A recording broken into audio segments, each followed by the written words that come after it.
In the towering Himalayas, between South Asia and China, Tibet has always been, in the eyes of the world, a legendary kingdom of peace and tranquility. Its people deeply attached to their religion and their way of life. Revered by his people as a divine incarnation and ruler of Tibet is the Dalai Lama. Hey everybody, this is Pierce Redmond. Welcome back to episode 6 of Porkins Policy Radio, Free Tibet from the Dalai Lama. So the 14th Dalai Lama was recently in New York City, where I live, and he was giving a talk at the Beacon Theater for about 3 days, talking about all the stuff that the Dalai Lama always goes on about. And it got me to thinking that maybe we should do an episode on this, because there are a lot of misconceptions of both Buddhism and the Dalai Lama in particular in modern Western culture. And we are, kind of bombarded with this notion that all Buddhists are peaceful, all Buddhists are nonviolent, and that the Dalai Lama represents the head of Buddhism. And this is not true at all. The Dalai Lama, in fact, only is the head of the Gelug, or Yellow Hat sect in Tibet, and there are several other sects in Tibet as well. And furthermore, this notion that Buddhists are peaceful and nonviolent is just not true.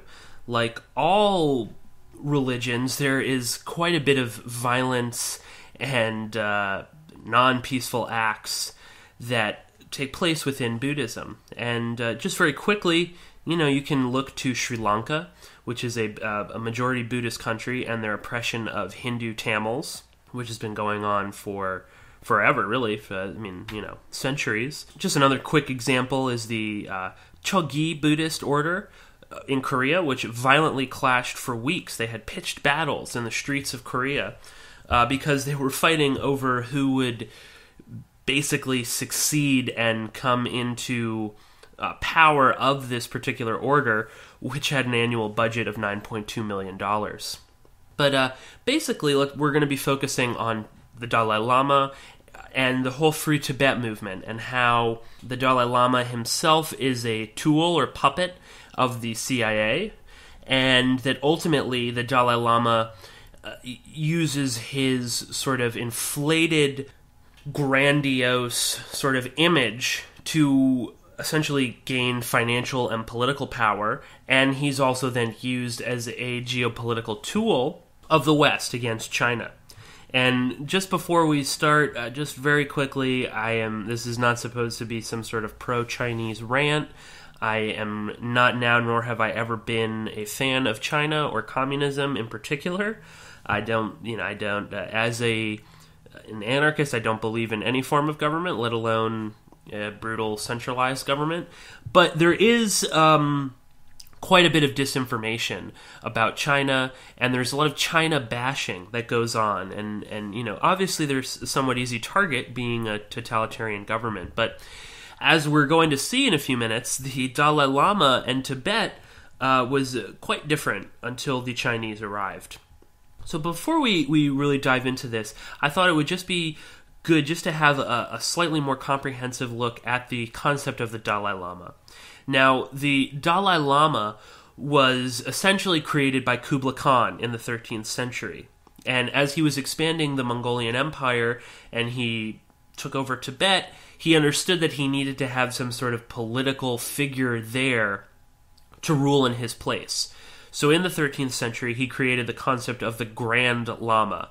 And this was a Lama that would essentially rule Tibet as a whole, and, from there, Kublai Khan could do whatever he wanted, but he always knew that he had Tibet in his back pocket. Now, centuries later, the Dalai Lama, the name the Dalai Lama came into usage, and the Dalai means vast ocean.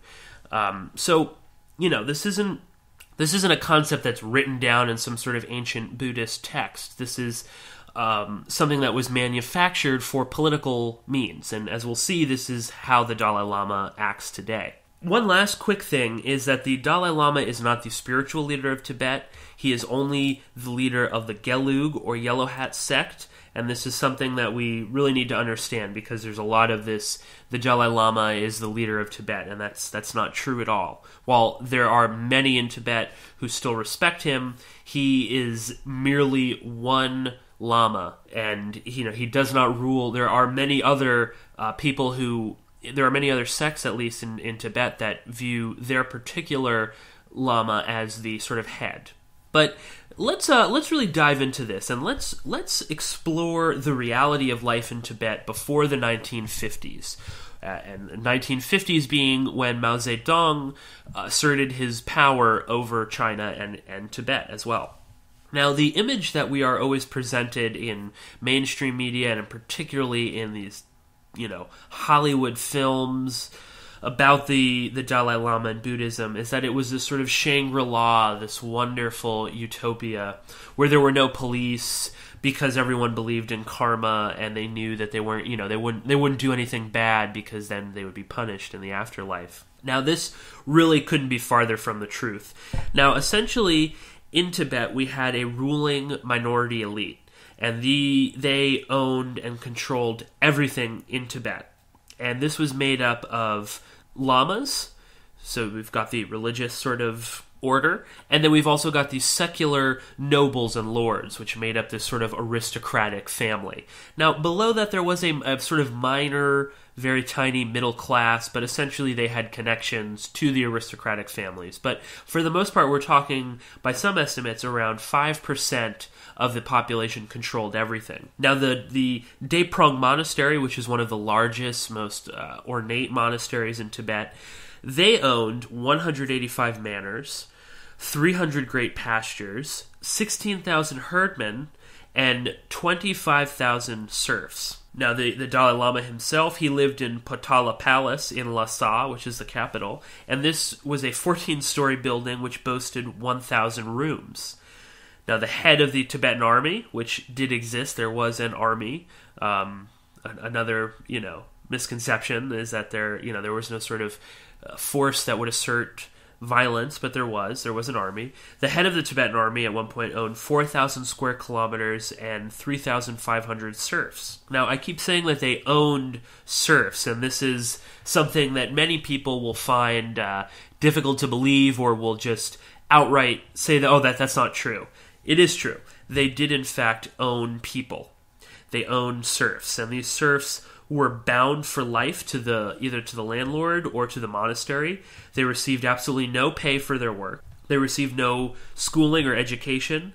They received no medical care. They were not allowed to own property. They could not marry without consent. And they were taxed on virtually everything imaginable, from marriage to childbirth, public dancing during festivals, and even a death in the family.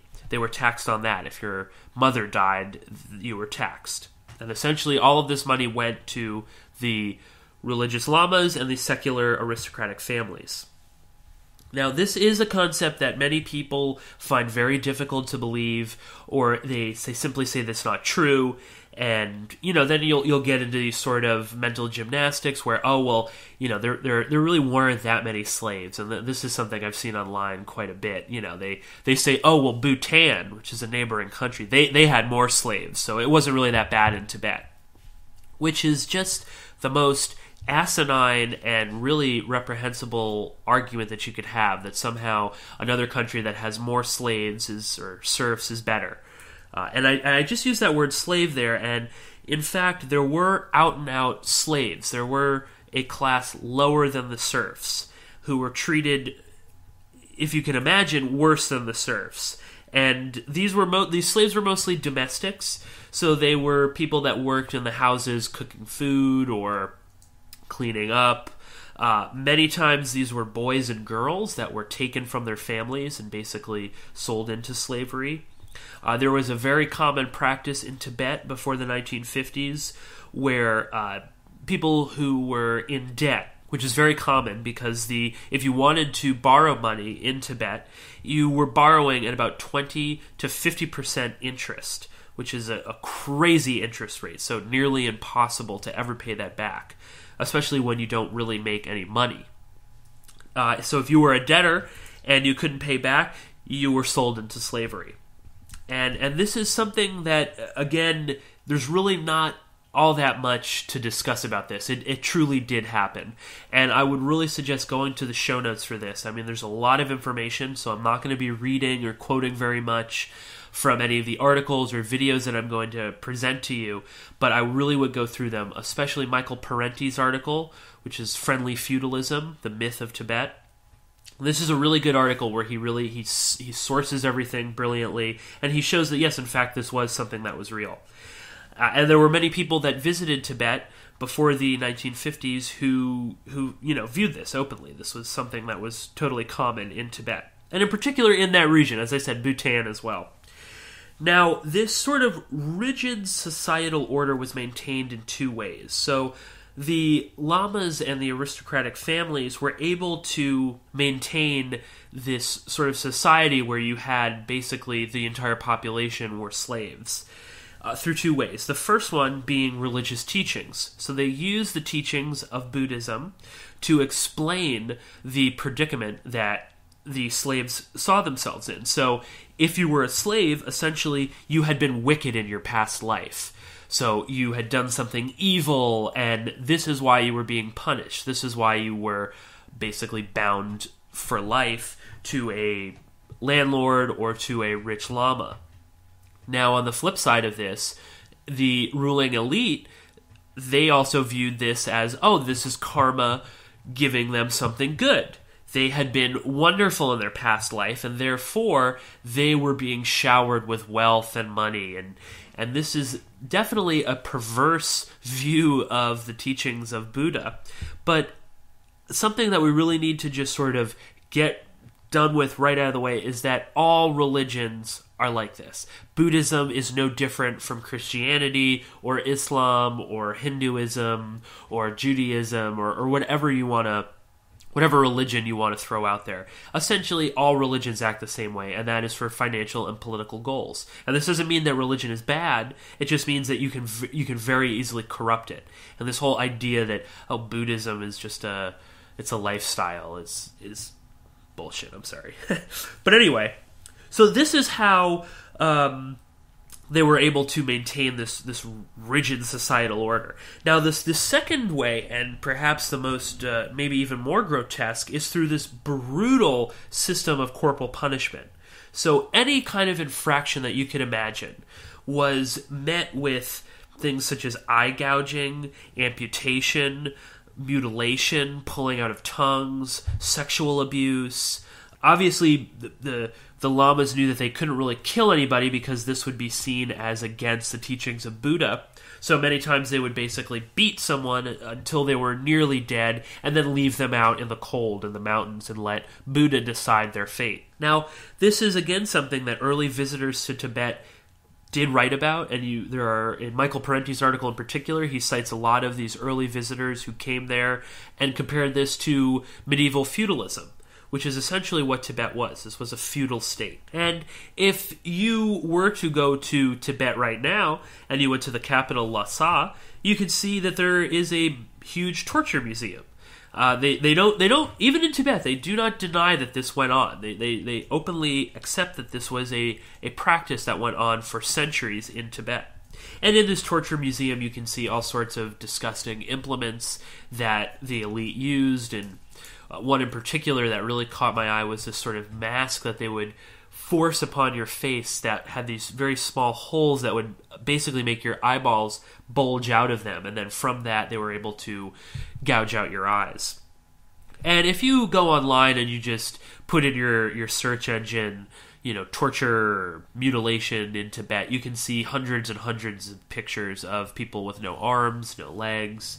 And I'll read you just a short little quote from a resident of Tibet who was interviewed in the 1960s for a book, and he explains why he's no longer a Buddhist. And he basically said, "When a holy lama told them to blind me, I thought there was no good in religion." So this is a real thing, and this is the reality. It was not really Shangri-La. It was a brutal, repressive, feudal state, which essentially they owned people. Which is, I don't really care how you want to justify that, there's really no justification. That is probably the most disgusting, despicable act that a government or a state, in this sense, this sort of aristocratic religious state, could ever do. Now, this was the reality of Tibet that the 14th and our current Dalai Lama was born into and is ultimately ascended to power in. This was the world in which he lived in, where he had hundreds, if not thousands, of slaves waiting on him hand and foot. He had, massive sums of money and other forms of wealth, and he basically ruled over this very tiny, isolated country. Now, an important thing to note before we get into China and their role in Tibet is that the central government of China always had the final say. And they had the final say in the 14th Dalai Lama. Now, in the 1940s and into the early 50s, Mao and his communist movement was starting to gain real power in China. They had, begun to form worker communes, and they began to basically fight back against the various sort of political movements and sort of the emperor, and all these other things. You've also got Chiang Kai-shek and his sort of fascist government as well. Now, this movement really starts to gain speed in the late 40s and into the early 1950s. And by 1951, Mao and his communist forces asserted control over Tibet. Now, of course, this is something that gets very distorted in the modern Western history. But again, this is something that was not very uncommon. Tibet had always sort of had the influence of Chinese sort of asserting power over there. And, you can go back and forth about how brutal this was and this and that. But basically, Mao does assert control over Tibet in 1951. And in 1951, Mao Zedong and the Dalai Lama sign a treaty together. And basically, this treaty grants ostensible self-government to Tibet, but military control and the right to conduct foreign relations is specifically granted to the Chinese central government. Now, along with this, the treaty also allowed China to promote what they called social reforms. So this was lowering of these brutal interest rates. The Chinese government stopped unpaid labor. They stopped mutilation. They banned it outright. They began to build hospitals and schools and even a running water system, which was something that had never took place in Tibet prior to that. The only schools that were available were religious schools. But Mao understood that you could not change all of Tibet. So in this early stages, there were no seizures of aristocratic or religious property. And the lamas and the elite were still allowed to own serfs. This was basically an agreement that the Dalai Lama and Mao were able to work with. And, the common narrative you have is that, the Chinese came in, they were brutal, they murdered, millions and millions of people, and then the Dalai Lama fled. Now, this is not true. They came in 1951. By 1954, the Dalai Lama was elected vice chairman of the National People's Congress Standing Committee, basically making him a part of the elite in China. And when this happens, the Dalai Lama goes to Beijing and meets with Mao. And contrary to popular belief, they got along rather well. Later in life, the Dalai Lama referred to Mao as a father figure to him.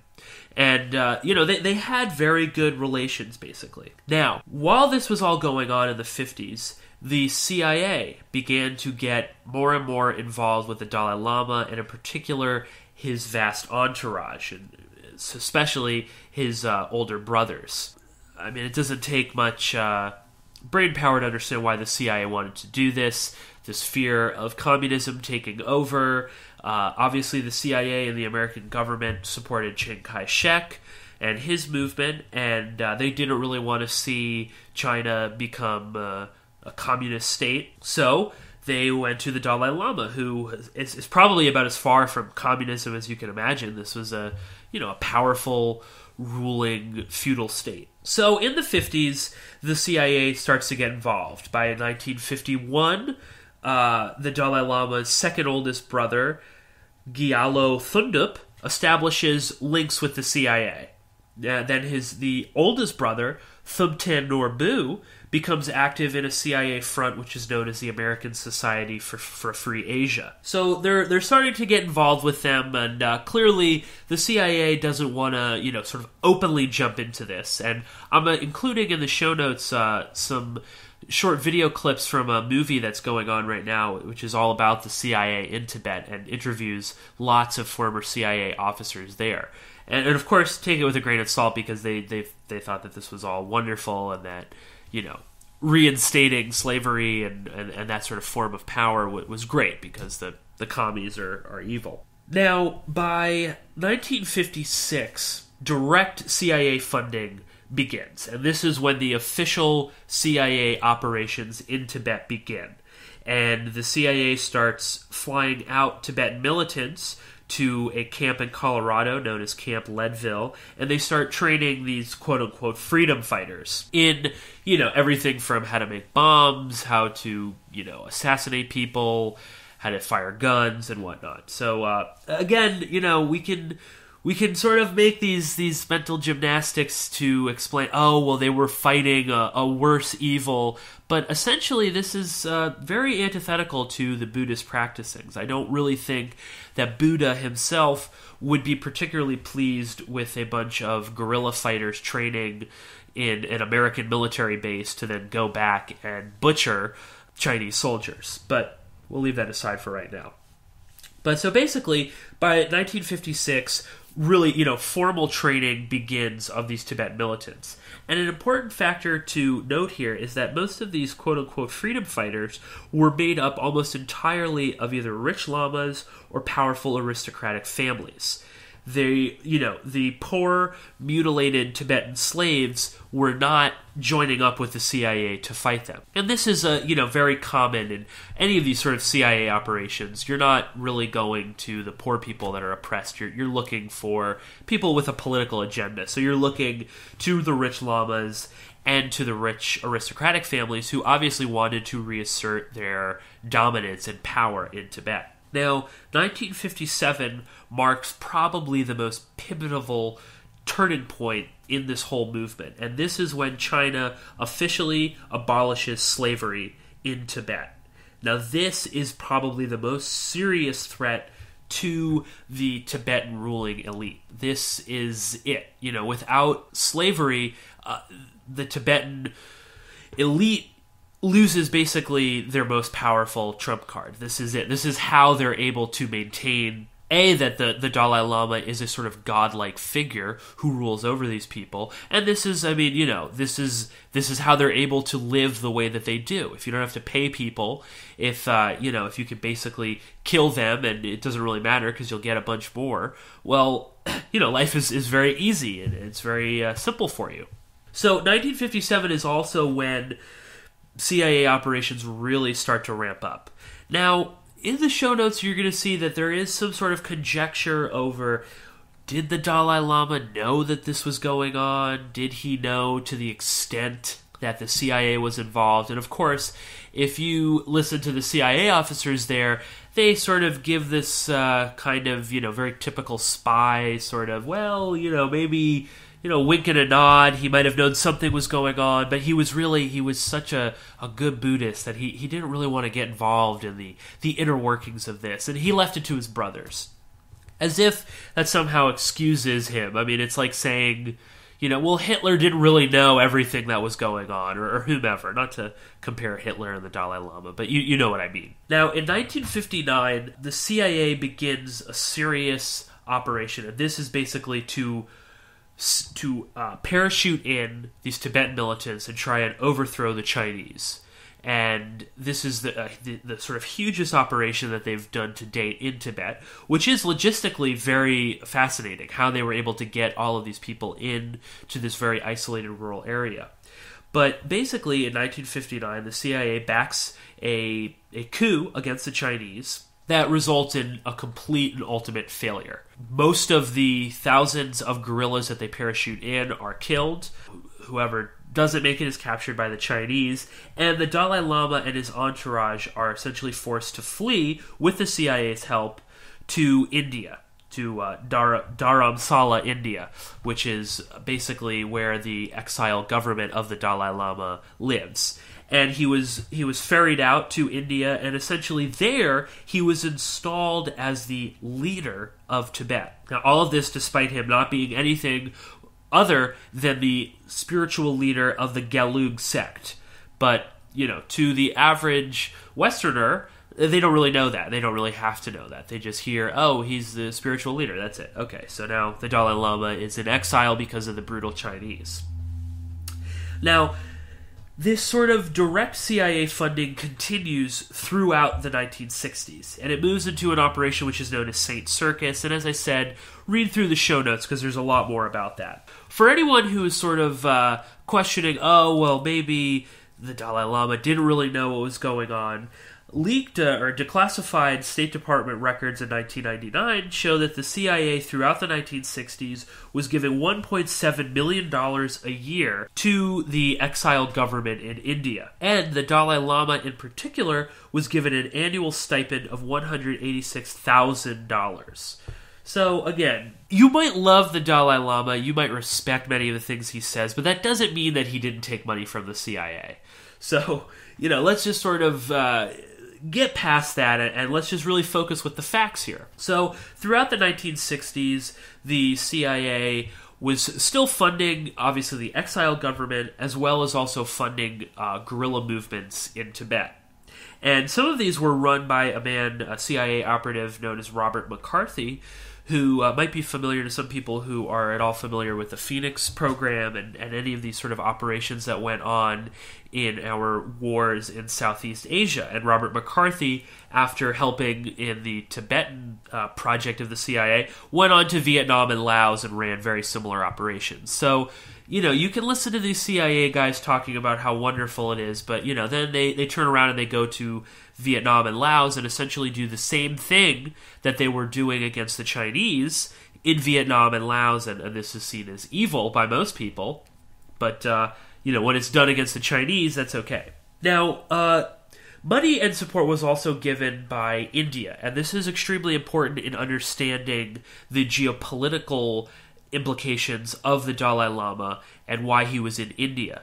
Now, again, many people are sort of unaware of this, but India and China are not necessarily great friends, and they definitely they've fought many wars, brutal, and India was seen as a sort of proxy that they could use against China. And to a lesser extent, Taiwan also gave aid and support to the Dalai Lama, and Nepal as well. And in the later 60s, instead of just parachuting militants into Tibet, the CIA actually started to set up bases in Nepal, where it was much easier for them to cross over into Tibet. Now, this continues, as I said, on throughout the 1960s. And, of course, at this point, the Dalai Lama is this huge figure. He's on the cover of Time magazine. Everybody loves him. The whole slavery and all of this stuff is sort of brushed aside. The fact that there were 9 years in between the Chinese coming into Tibet and the actual uprising, that's sort of glossed over. No one really picks up on that at all. They just assume, oh, the Chinese went in. Now, by 1974, CIA support begins to really sort of dry up. Throughout the 70s, it's just seen as sort of a failure overall. It doesn't really seem like they're going to be able to move the Chinese out of Tibet. They're expending quite a bit of money and resources on this. And then when Nixon opens up relations with China, it's just sort of seen as a complete failure. So to some extent, Nepal and India, as I said, they continue to give money throughout the 1970s. But by 1974, the official CIA covert operations end. And then by 1979, Jimmy Carter grants the Dalai Lama a visa to come to America, and essentially the CIA aspect of this is sort of ended, at least this sort of covert paramilitary operation. Now, we're going to enter into the new age of the CIA, where they kind of go from these sort of covert paramilitary things to very overt democracy promotion. And this is done primarily through the National Endowment for Democracy. Now, this is an organization that was established in 1984 to, quote-unquote, promote democracy and help democracy movements around the world. But from its inception, it has always been a tool of the CIA and whatever their various geopolitical agendas are. And this is something that I touched upon in our podcast that we did on the Egyptian coup, and that many of these democracy movements are funded either by the CIA or the State Department. And the CIA is made. There are intelligent people there, and they understand that you can't win everything with covert operations. So they create the National Endowment for Democracy, and who doesn't want to promote democracy? I mean, isn't that great? Now, it's important to note that the first president of the National Endowment for Democracy, Alan Weinstein, was quoted as saying that a lot of what we do today was done covertly 25 years ago by the CIA. So there you go. You've got the head of the National Endowment for Democracy basically saying that what we do is what the CIA used to do. And this is the sort of new step that they take in funding and propagating the Dalai Lama's image throughout the world. And from the NED, we see a whole slew of different organizations that pop up. The most prominent is probably the International Campaign for Tibet, the ICT. We can look at some of the various figures in the ICT, and almost all of them are somehow connected either to the State Department or to organizations like Freedom House, which is basically a CIA front populated by neoconservatives and warmongers. We've also got the Tibet Fund, the Voice of Tibet, the Tibetan Review, the Tibetan Literary Society. All of these receive huge grants from the NED. And almost all of these organizations are media organizations. Their purpose is to spread propaganda about China and about the Dalai Lama and about the Tibet movement. And you'll see many of these organizations are many of the what they do is they'll sort of cite these crazy figures. One of them that's thrown around all the time is by the Dalai Lama and his brothers especially, is that when the Chinese invaded Tibet, 1.2 million Tibetans were killed. And now, according to the 1953 official census, so this is a few years after China came in, there were only 1,274,000 people. So that would be quite a fantastic feat for China to wipe out basically the entire population, to leave about 74,000 Tibetans left. Now, the NED itself gives about $2 million to the Tibetan exile government in India, and they give millions to the exile community worldwide. So this is through things like the ICT, the Tibet Fund, Voice of Tibet, those sort of organizations. And George Soros, who we've also mentioned before as one of these sort of democracy promoters and people who instigate these sort of color revolutions that we see popping up in Ukraine and all over the place. George Soros gives millions of dollars as well to Tibet, and I think we can all agree that George Soros is a pretty evil person as well. I think we've now painted a slightly clearer picture of the Dalai Lama as basically a tool that the West has used over and over again to attack the Chinese government and the Chinese people. And let's not totally dismiss the crimes that China commits, because obviously we're talking about a powerful, totalitarian, centralized government that is not, some sort of angel. They do horrible things as well. So in the initial uprising in the 1950s, thousands of people were jailed by the Chinese communists, and I'm sure countless people were killed. Now, during the Cultural Revolution under Mao, we saw that, tons of religious minorities and people were persecuted, and this is quite obvious, and no doubt that in Tibet, they saw the brunt of this. During the Great Leap Forward, which was Mao's sort of collectivist farming program, it was a complete disaster in Tibet. Tibet is not a area that can really grow very much, and many of the sort of grains and crops that Mao wanted to be grown in Tibet just didn't work. So you had, tons of people starving. Now, in the 1990s, we also see this large influx of Han Chinese, and Han is the predominant ethnic group in China. They make up almost, I think, 90%. And we see this large influx of Han moving into Tibet. And this is a practice that the Chinese government uses. They also use this in Xinjiang, which is the other major autonomous region in China, which is Muslim, and which we could do a whole another episode on the CIA's involvement there. But in the 1990s, we see this massive influx of Han Chinese into Tibet, who do view the Tibetans as lazy and backwards, and they certainly are racist towards them. And that's something that you're not really going to dismiss. And you also see, the Han Chinese are sort of, they're building up and, they're sort of taking over, I guess you could say, maybe with their factories and shopping centers. But ultimately, the image of the Dalai Lama is an image that has been sort of created by Hollywood and the West. And as much as obviously the Chinese do horrible things, and no doubt in Tibet they do, it's important to note that they abolished slavery. That slavery existed openly, and it was commonly practiced. They built schools, they built roads, they made running water something that could happen for everybody, not just rich lamas or the aristocrats.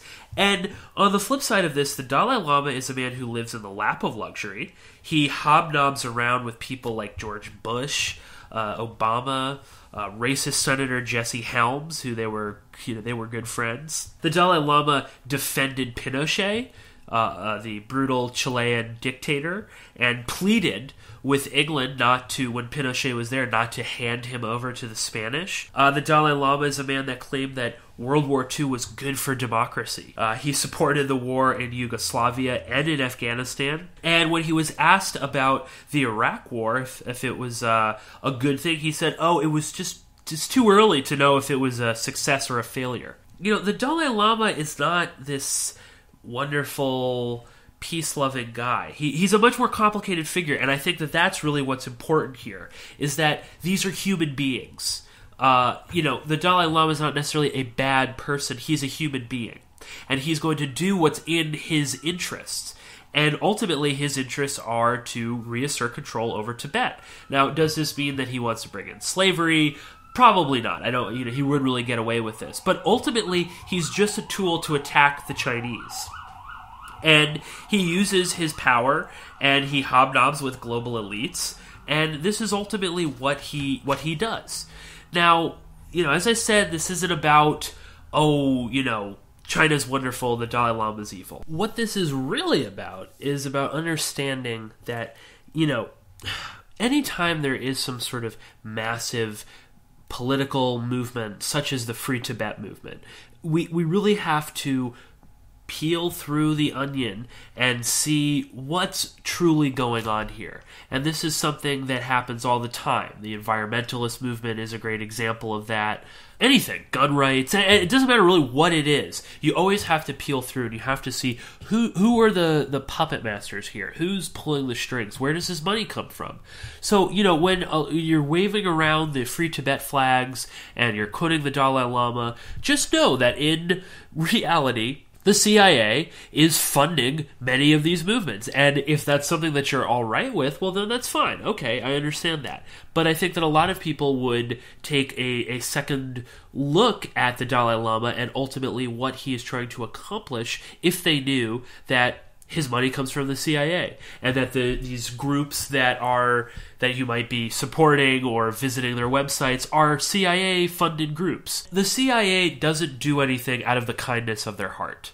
And if you watch the videos that I'm going to provide on these former CIA guys, they talk about how wonderful and how good this was. The CIA doesn't do anything because they think it's a good thing. They do whatever they think is going to benefit whatever their political, economic agenda is. And ultimately, that is the case with the Dalai Lama. And that the Free Tibet movement has become perverted and manipulated by the CIA and by the Dalai Lama himself, who ultimately is a man who is obsessed with money and power. And if he wasn't, then he wouldn't be parading himself around as the political leader of Tibet, when he is nothing more than the leader of one particular sect of Tibetan Buddhism. And he wouldn't be living in the lap of luxury, going to Richard Gere's house and giving speeches at the Beacon Theater where the tickets were like $900 a pop. So I think with that, I'll leave it there. I see that I'm ranting right now, and I've been talking for a while. But thank you again for joining me. We've been getting some really great traffic on the website, so please keep coming back. Please spread my website and my podcasts and everything else around. And I'll talk to you very soon.